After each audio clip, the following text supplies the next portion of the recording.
Hi friends, എല്ലാവർക്കും cut off പ്ലസിന്റെ പുതിയ വീഡിയോയിലേക്ക് സ്വാഗതം. അപ്പോൾ ഇനി വരാൻ പോകുന്ന സെക്രട്ടേറിയറ്റ് അസിസ്റ്റന്റ് എക്സാമും അതുപോലെ തന്നെ സെക്രട്ടേറിയറ്റ് ഒ എക്സാം ഉണ്ട്, അതുപോലെ ലാബസിന്റെ എക്സാം ഉണ്ട്, ഡിഗ്രി ഉണ്ട്, 10th ലെവൽ എക്സാംസ് ഒക്കെ ഉണ്ട്. അപ്പോൾ എല്ലാവരും അതിന്റെ കട്ട പ്രിപ്പറേഷനിലായിരിക്കും എന്ന് വിചാരിക്കുന്നു. ഇനി നമുക്ക് ആകെ 20-25 ദിവസം മാത്രമേ നമ്മുടെ കയ്യിൽ ബാക്കിയുള്ളൂ. അപ്പോൾ എല്ലാവരും നല്ല രീതിയിൽ പഠിച്ച് മുന്നേറുക.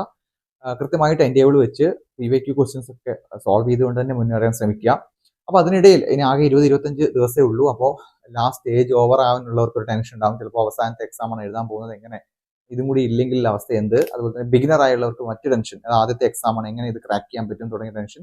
ഇതെല്ലാം ഓൾറെഡി പഠിച്ചു വരുന്നവരാണെങ്കിൽ അതിന്റെ ടെൻഷൻ, ഇത്ര നാളായിട്ടും പഠിച്ചു പക്ഷേ നമുക്ക് കൃത്യമായിട്ട് അച്ചീവ് ചെയ്യാൻ പറ്റിയിട്ടില്ല, അതിന്റെ ടെൻഷൻ. അങ്ങനെ ഒരുപാട് ടെൻഷൻ ഉള്ളവരുണ്ട്. അപ്പോൾ അത്തരം ടെൻഷൻ ഉള്ളവരെ കേൾക്കാൻ വേണ്ടിയിട്ട് പറയുന്ന ഒരു വീഡിയോ ആണിത്. അപ്പോൾ കൃത്യമായിട്ട് അങ്ങനെയുള്ളവരെ എങ്ങനെ കൃത്യമായി ഡിസ്ട്രാക്ഷൻ, നമുക്ക് ബുക്ക് പഠിച്ച കാര്യങ്ങളിലൊന്നും തന്നെ പഠിച്ച കാര്യങ്ങളൊന്നും ഓർമ്മയിൽ നിൽക്കുന്നില്ല, എല്ലാം തന്നെ ഡിസ്ട്രാക്ഷൻസ് ആണ്, കൃത്യമായിട്ട് ഫോക്കസ് ചെയ്യാൻ പറ്റുന്നില്ല, അങ്ങനെ ഒരുപാട് ഡൗട്ടുകളും കാര്യങ്ങളും ചോദിച്ചുകൊണ്ട് മെസ്സേജ് അയക്കുന്നുണ്ട്. അപ്പോൾ അവർക്കൊക്കെ വേണ്ടിയിട്ട് പറയുകയാണ്. അപ്പോൾ നിങ്ങൾ ആദ്യം ചെയ്യേണ്ട ഒരു കാര്യം, നിങ്ങളുടെ ഈ ഫോണിൽ നിങ്ങളിപ്പോൾ സ്ക്രീനിൽ കാണുന്ന പോലെ നമ്മുടെ എല്ലാവരുടെയും ഫോണിൽ സെറ്റിംഗ്സിൽ digital wellbeing and parental control എന്ന് പറയുന്ന ഒരു ആപ്ലിക്കേഷൻ ഉണ്ട്. ഇപ്പോൾ ഓൾറെഡി ആൻഡ്രോയിഡിൽ തന്നെ 2018 ഗൂഗിൾ അത് ഇൻസ്റ്റാൾ ചെയ്തതാണ്, എല്ലാവരുടെ ഫോണിലും ഉണ്ടാവും. തീർച്ചയായിട്ടും എല്ലാവരും എന്ത് ചെയ്യുക, ഈ വീഡിയോ കഴിഞ്ഞ ശേഷം നിങ്ങൾ എന്ത് ചെയ്യുക, ആ സെറ്റിംഗ്സിൽ പോവുക. Digital wellbeing and parental control എന്ന് പറയുന്ന ഒരു ആപ്ലിക്കേഷൻ, അത് ആ ഒരു സെറ്റിംഗ്സ്, ആ ഒരു ടാബ് അവിടെ ഉണ്ടാവും, അതൊന്ന് ഓപ്പൺ ചെയ്ത് എടുക്കുക. അപ്പോൾ അത് നോക്കുമ്പോൾ നിങ്ങൾക്ക് അവിടെ ഒരു സമയം കാണാൻ പറ്റും അല്ലേ. ചില ആളുടെ സമയം എന്ന് പറഞ്ഞാൽ ഒരു 10 മണിക്കൂർ, ചില ആൾക്ക് 15 മണിക്കൂർ, ചില ആൾക്ക് ഇപ്പോൾ ഇന്ന് 8 മണിക്കൂർ, ചില 2 മണിക്കൂർ. അതെന്താണെന്ന് വെച്ചാൽ നിങ്ങൾ ഇന്നത്തെ ദിവസം ഈ ഫോണിൽ ചെലവഴിച്ച സമയമാണത്. അപ്പോൾ അതിൽ തന്നെ നിങ്ങൾ ഓരോ ആപ്പിലും ചെലവഴിച്ച സമയം പ്രത്യേകമായിട്ട് കിട്ടും. അത് ക്ലിക്ക് ചെയ്ത് കഴിഞ്ഞാൽ ഈ കഴിഞ്ഞ ദിവസങ്ങളിലൊക്കെ നിങ്ങൾ എത്രമാത്രം ഫോണിൽ ചെലവഴിച്ചിട്ടുണ്ട് എന്ന കാര്യം കിട്ടും. അപ്പോൾ എനിക്കറിയാം, ആ ഒരു സമയം കാണുന്നതോടുകൂടി നിങ്ങൾ എല്ലാവരും തന്നെ ഞെട്ടിപ്പോകും. കാരണം നിങ്ങൾ പ്രതീക്ഷിക്കാത്ത ഒരു സമയമാണ് നിങ്ങൾ അവിടെ കാണാൻ പോകുന്നത്. പ്രത്യേകിച്ച് ഈ ഏജ് ഗ്രൂപ്പിലുള്ള PSC നോക്കുന്ന ഈ ഒരു ഏജ് ഗ്രൂപ്പിലുള്ള ഒരു എത്രയാണെന്ന് പറഞ്ഞാൽ 43 ഒക്കെ ഉണ്ടല്ലോ. 43 ഒരു 18 മുതൽ 43-44 വയസ്സ് വരെയുള്ള ആൾക്കാരൊക്കെ നോക്കുകയാണെങ്കിൽ തന്നെ ഞാൻ പറയും, നിങ്ങളെല്ലാം വിചാരിക്കുന്നതിനേക്കാൾ അപ്പുറത്തേക്കാണ് നിങ്ങൾ ഈ ഫോണിൽ നിങ്ങൾ സമയം ചെലവഴിക്കുന്നത്. അതൊക്കെ അപ്പോൾ തീർച്ചയായിട്ടും എൻ്റെ ഡിജിറ്റൽ വെൽബീങ് ടൈം നോക്കിയപ്പോഴും ഞാനും മനസ്സിലാക്കി, ഡിജിറ്റൽ ടൈം നോക്കിയപ്പോഴും ഞാനും ഞെട്ടിയിട്ടുണ്ട്. കാരണം നമുക്കറിയാം, നമ്മളൊന്നും പ്രതീക്ഷിക്കുന്ന ടൈമിലല്ല ഇത്. പക്ഷേ നമ്മൾ കുറച്ചുകൂടെ പ്രായമായിട്ടുള്ള നിങ്ങളുടെ അച്ഛനും അമ്മയും ഒക്കെ നോക്കിക്കഴിഞ്ഞാൽ ചിലപ്പോൾ വളരെ കുറവായിരിക്കും. 2 മണിക്കൂർ 3 മണിക്കൂർ മാക്സിമം പറഞ്ഞാൽ, അല്ല 1.5 മണിക്കൂറൊക്കെ ഉള്ള ആൾക്കാരുണ്ടാവും. കൃത്യമായിട്ട് ഗൂഗിൾ നമ്മളോട് പറയുന്നത് 2 മണിക്കൂർ താഴെ നിങ്ങൾക്ക് ഈ സമയം നിർത്താൻ പറ്റിയിട്ടില്ലെങ്കിൽ നിങ്ങളുടേതായിട്ടുള്ള എല്ലാ കഴിവുകൾക്കും, നിങ്ങളെല്ലാം സുപ്രീം ആയിട്ടുള്ള ഒരു കഴിവുണ്ട് എന്ന് വിശ്വസിക്കുന്നവരായിരിക്കുമല്ലോ. എന്തെങ്കിലുമൊക്കെ ചിലർക്ക് പെട്ടെന്ന് നല്ല മെമ്മറി ഉണ്ടാവും. ചിലർക്ക് പഠിച്ച കാര്യങ്ങൾ ഒരിക്കൽ വായിച്ചു നോക്കിയത്, അത് ഒരു തവണ തന്നെ വായിച്ചാൽ തന്നെ മനസ്സിലാവുന്ന ആൾക്കാർ, നല്ല മെമ്മറി പവർ ഉള്ള ആൾക്കാരുണ്ടാവും. ചിലർക്ക് ഒരു സബ്ജക്റ്റ് വളരെ പ്രൊമിനന്റ് ആയി നിൽക്കുന്ന ആളായിരിക്കാം. ചിലർക്ക് തന്നെ അതെല്ലാം മറ്റു കഴിവുകളുണ്ടാവും. ചിലപ്പോൾ നന്നായിട്ട് എഴുതാൻ അറിയുന്നവരുണ്ടാവും, വായിക്കാൻ ഒരുപാട് പുസ്തകങ്ങൾ വായിക്കുന്ന കഴിവുണ്ടാവും. അപ്പൊ ഇങ്ങനെയുള്ള എല്ലാ കഴിവുകളെയും ബാധിക്കുന്ന ഒന്നാണ് ഈ ഡിജിറ്റൽ വെൽബീങ്, ഈ ഡിജിറ്റൽ ടൈം എന്ന് പറയുന്നത്. ഓക്കെ, അപ്പൊ നമ്മൾ ആരും അത് ശ്രദ്ധിക്കാറില്ല എന്നാണ് സത്യം. പക്ഷേ എനിക്കറിയാം, ഈ വീഡിയോ കഴിഞ്ഞ ഉടനെ തന്നെ നിങ്ങളത് പോയി നോക്കുമ്പോൾ തന്നെ നിങ്ങൾ അത് ഞെട്ടിക്കഴിയുമ്പോൾ നിങ്ങൾക്ക് ഒരു കാര്യം മനസ്സിലാക്കണം. നിങ്ങൾക്ക് പേരിടുന്ന പ്രധാന പ്രശ്നം ഈ ഒരു പ്രശ്നമാണ്. അതായത് നിങ്ങൾ എത്രമാത്രം സമയം നിങ്ങളുടെ ഫോണിൽ ചെലവഴിക്കുന്നു. പക്ഷേ ഇന്നത്തെ കാലത്ത് PSC പഠിക്കുന്നവരാണെങ്കിൽ തന്നെ എത്രമാത്രം ഫോണിനെ ആശ്രയിക്കുന്നുണ്ട് നമുക്കറിയാം. പക്ഷേ അതും നിങ്ങൾ എന്ത് ചെയ്യുക, തീർച്ചയായിട്ടും ബ്രേക്ക് ചെയ്യുക. അതായത് നിങ്ങൾ ഫോണിൽ ഒരു മണിക്കൂറുള്ള വീഡിയോ കാണുകയാണ്. ഒരു മണിക്കൂറുള്ള വീഡിയോ നിങ്ങൾ കണ്ടു കഴിഞ്ഞാൽ തീർച്ചയായിട്ടും 2-3 മണിക്കൂറേക്ക് നിങ്ങൾ എന്ത് ചെയ്യുക, ആ വീഡിയോ, നിങ്ങൾ കണ്ട വീഡിയോ ആയിട്ട് ബന്ധപ്പെട്ട ബുക്കുകളൊക്കെ വായിക്കാൻ നോക്കുക. അതല്ലെങ്കിൽ മറ്റു വിഷയവുമായി ബന്ധപ്പെട്ട SCERT ടെക്സ്റ്റ് ബുക്ക് നിങ്ങൾക്ക് ഉണ്ടെങ്കിൽ, അല്ലെങ്കിൽ ആ വീഡിയോയുടെ നോട്ട് നിങ്ങൾ എന്ത് ചെയ്യുക, PDF ആയിട്ട് പ്രിന്റ് എടുക്കുക. ഓക്കെ, പ്രിന്റ് എടുത്തുകൊണ്ട് എന്ത് ചെയ്യുക, നിങ്ങൾ ആ ഒരു സാധനം എന്ത് ചെയ്യുക, അത് വായിക്കാൻ വേണ്ടി ശ്രമിക്കുക. അല്ലാതെ വീണ്ടും നിങ്ങൾ അടുത്ത വീഡിയോ കാണാൻ പോകരുത്. അല്ലെങ്കിൽ യൂട്യൂബിലാണ് കാണുന്നുണ്ടെങ്കിൽ നമുക്കറിയാലോ അവസ്ഥ, ഒരു വീഡിയോ കാണുമ്പോഴേക്കും നമ്മൾ അടുത്ത ഷോർട്ടിലേക്ക് കയറും, അടുത്ത ഷോർട്സ് അതങ്ങനെ തുടർന്ന് പോയിക്കൊണ്ടിരിക്കും. അപ്പോൾ തീർച്ചയായിട്ടും നിങ്ങൾ കോൾ വിളിക്കുന്ന സമയമായിക്കോട്ടെ, അല്ലെങ്കിൽ ഈ മൊബൈലിൽ വീഡിയോ കാണുന്ന സമയമായിക്കോട്ടെ, എല്ലാം തന്നെ ആ ഒരു നിങ്ങളിപ്പോൾ കണ്ടിരിക്കുന്ന ആ സെറ്റിംഗ്സിൽ ആ ടൈമിൽ പറയുന്നുണ്ട്. അപ്പോൾ അതുകൊണ്ടുണ്ടാകുന്ന പ്രധാന പ്രശ്നങ്ങൾ എന്ന് പറഞ്ഞാൽ, നിങ്ങളിപ്പോൾ ഈ പറഞ്ഞ ഡിസ്ട്രാക്ഷൻസ് ആണ് ഒന്നാമത്തെ കാര്യം. തീർച്ചയായിട്ടും നമുക്ക് ഒരു സ്ഥലത്ത് തന്നെ ഫോക്കസ് ചെയ്തുകൊണ്ട് വർക്ക് ചെയ്യാൻ പറ്റില്ല. നമ്മൾ ഡിസ്ട്രാക്ട് ചെയ്തുകൊണ്ടിരിക്കും. പെട്ടെന്ന് അടുത്തതിലേക്ക്, ഒന്ന് കഴിഞ്ഞ് അടുത്തതിലേക്ക് പോകാനുള്ള ടെൻഡൻസി കൂടിക്കൊണ്ടിരിക്കും. കൃത്യമായിട്ടുള്ള ഉറക്കം നമുക്ക് കിട്ടില്ല. ഉറക്കത്തിനിടയിൽ തന്നെ എന്ത് ചെയ്യും, കൃത്യമായിട്ട് ബ്രേക്കുകൾ വന്നുകൊണ്ടിരിക്കും.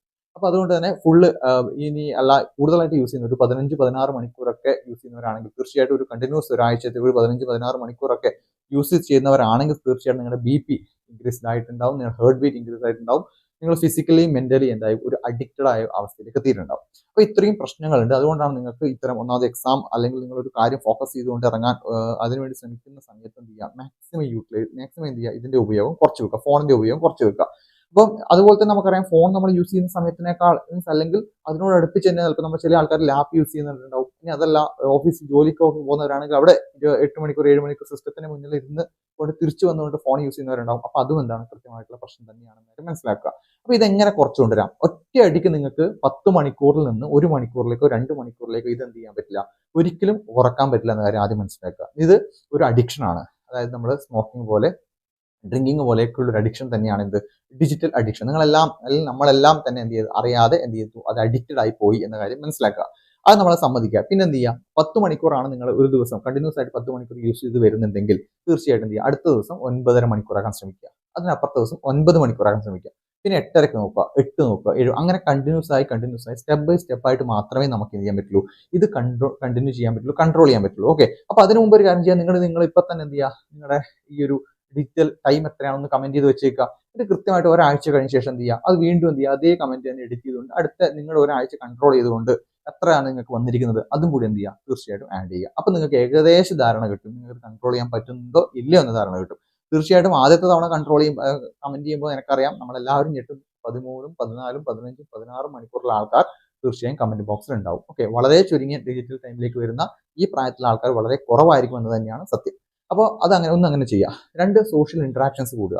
അതായത് സോഷ്യൽ ഇന്ററാക്ഷൻസ് എന്ന് പറഞ്ഞാൽ എല്ലാ പരിപാടിക്കും പോയി ചാടി ഇറങ്ങണം എന്നല്ല പറയുന്നത്. പക്ഷേ തീർച്ചയായിട്ടും നിങ്ങൾ ഈ പഠിച്ച് അല്ലെങ്കിൽ ഫോണിൽ ഒരുപാട് വീഡിയോ ഒക്കെ കണ്ട് അതിന് ഒരുപാട് ഷോർട്സ് ഒക്കെ കണ്ട് മടുത്തിരിക്കുന്ന സമയമാണെങ്കിൽ ഒരു കല്യാണം വരുമ്പോഴോ അല്ലെങ്കിൽ അടുത്ത എന്തെങ്കിലും ഫംഗ്ഷൻ വരുമ്പോൾ തീർച്ചയായിട്ടും അറ്റൻഡ് ചെയ്യുക. ഇത്തരം എക്സാമിൽ പ്രിപ്പയർ ചെയ്യുന്നവരൊക്കെ അത്തരം ഫംഗ്ഷൻ അറ്റൻഡ് ചെയ്യാറില്ല എന്ന മിഥ്യാധാരണയൊക്കെ മാറ്റി വെക്കുക, അതൊക്കെ അറ്റൻഡ് ചെയ്യുക. അതുപോലെ തന്നെ നിങ്ങൾ ഗ്രൂപ്പ് സ്റ്റഡി ഒക്കെ നടത്താൻ പറ്റുന്നവരാണെങ്കിൽ ഫോണൊന്നും മാറ്റി വെച്ചുകൊണ്ട് നിങ്ങൾ എല്ലാവരും തന്നെ ഇരുന്നുകൊണ്ട് ഗ്രൂപ്പ് സ്റ്റഡി ഒക്കെ നടത്താൻ പറ്റുന്നവരാണെങ്കിൽ അത് കണ്ടിന്യൂ ചെയ്യുക. കൂടുതൽ ബുക്കുകൾ വായിക്കാൻ വേണ്ടി ശ്രമിക്കുക. SCERT ടെക്സ്റ്റ് ബുക്ക് ഓൾറെഡി നിങ്ങൾ പഠിച്ചിട്ടുള്ള ടോപ്പിക് ആണെങ്കിൽ തന്നെ എന്ത് ചെയ്യുക, SCERT ടെക്സ്റ്റ് ബുക്കുകൾ വായിച്ചു കൊടുക്കുക. ഇനി അതല്ല അതിനപ്പുറത്തേക്ക് പഠനത്തിനപ്പുറത്തേക്കാണെങ്കിൽ നല്ല നല്ല നോവലുകളും കാര്യങ്ങളൊക്കെ പഠിച്ചും എടുക്കും എന്ത് ചെയ്യുക, ഈ ഫോൺ യൂസ് ചെയ്തതിന് പകരം ഫോണിൽ യൂസ് ചെയ്ത് വെറുതെ നമ്മൾ ഇൻസ്റ്റാഗ്രാമിലും യൂട്യൂബിലൊക്കെ ഷോർട്സ് ഒക്കെ കണ്ട് സമയം കളയുന്നതിന് പകരം എന്ത് ചെയ്യുക, ബുക്കൊക്കെ വായിച്ചുകൊണ്ട് അത്തരം സമയങ്ങൾ അത്തരം ഫ്രീ ടൈമുകൾ അങ്ങനെ സ്പെൻഡ് ചെയ്യാൻ നോക്കുക. ഇനിയല്ല പുറത്ത് മറ്റ് ഗെയിംസിലൊക്കെ കൃത്യമായിട്ട് ഫിസിക്കൽ ഗെയിംസിലൊക്കെ പോകാൻ പറ്റുന്നവരാണെങ്കിൽ എന്ത് ചെയ്യുക, തീർച്ചയായിട്ടും അതിൽ പാർട്ടിസിപ്പേറ്റ് ചെയ്യുക. അങ്ങനെ എന്ത് ചെയ്യുക, അങ്ങനെ നിങ്ങൾ സോഷ്യലായിട്ട് ഇന്ററാക്ട് ചെയ്യുക. ഇതിനൊരു നമ്മൾ ഓൾറെഡി അല്ലെങ്കിൽ ഒരാഴ്ചത്തേക്ക് നമ്മൾ എന്ത് ചെയ്യുക, ഒരു മിഷൻ പോലെ കാണുക. ഈ ഓൾറെഡി നമ്മൾ ഈ ഡിജിറ്റൽ ടൈം നമ്മൾ പുറത്തുന്ന തരത്തിലേക്ക് തീർച്ചയായിട്ടും കൊണ്ടുവരിക. നമുക്ക് തന്നെ മനസ്സിലാകണം, നമ്മൾ ഈ ഫോൺ തൊടുമ്പോൾ അല്ലെങ്കിൽ നിങ്ങൾക്ക് ഈ പലപ്പോഴും തോന്നിയിട്ടുണ്ടാവും ഈ ഫോൺ കയ്യിലില്ലാത്ത ഒരു അസ്വസ്ഥത, അല്ലെങ്കിൽ നമ്മൾ ഭക്ഷണം കഴിയുമ്പോൾ ഫോൺ സ്ഥലത്ത് വെച്ചു, ഭക്ഷണം കഴിച്ച് ഉടനെ നമ്മൾ പോകുന്നത് ഈ ഫോണിൽ വന്നിട്ട് നോട്ടിഫിക്കേഷൻസ് ഉണ്ടോ എന്ന് നോക്കാൻ വേണ്ടിയിട്ടായിരിക്കും. അപ്പോൾ അത്തരം അവസ്ഥകളൊക്കെ മാറ്റിയെടുക്കണമെങ്കിൽ പറഞ്ഞ ഈ സിമ്പിൾ സ്റ്റെപ്സുകൾ പരീക്ഷിച്ച് നോക്കുക.